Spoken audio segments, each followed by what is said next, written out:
This is Dr. Anthony Kane with the Complete Action Parenting Program with another parent tip for today. Today I will discuss the idea of negotiating limits with your child. Now, this is a mistake parents make very frequently. Let's take an example of a curfew. Your child's supposed to be home at 9 o'clock on weekday nights. Your child comes in at 10 o'clock. So you start giving your consequence, which is whatever you decided beforehand. Your child says, but it's not fair. All my friends stay till 10 o'clock and I have to go at 9. It's not fair. I'm already 16.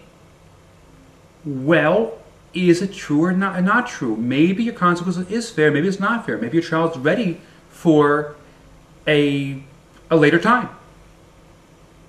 But there's a problem parents make. Consequences are meant to enforce limits. The limit was set at 9 o'clock. When your child starts negotiating with you about the time, it's ignoring the fact that he went over the limit that was set. There is a time to negotiate things, negotiate limits, negotiate curfews, negotiate other things, but it's not the time of the offense.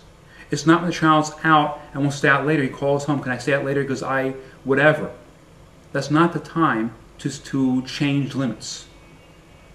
When you negotiate limits, you do it at a different time. You do it when you talk to your child about it, you have a conversation about it.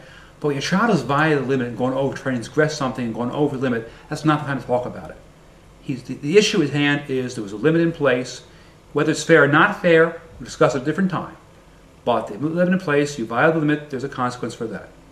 This is a big mistake parents make.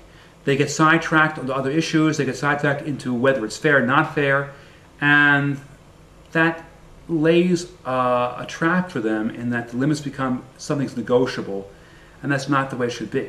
Limits, when they're in place, have to be enforced. Your job as an enforcer limits is not to negotiate limits, it's to give consequences for the limits to get the limits enforced. This is one of the mistakes parents make when giving limits and giving consequences and discipline to their children and teens.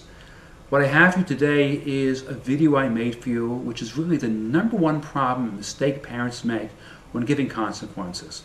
This is the main reason why parents' consequences and discipline do not work. And if you're having trouble with discipline right now, you should see this video right away because it will enlighten you into what you might be doing wrong and will show you quickly how to change that problem. So the video is located at ccparenting.com/discipline. Go there right away, it's free, and see what you feel. And let me know how you like it.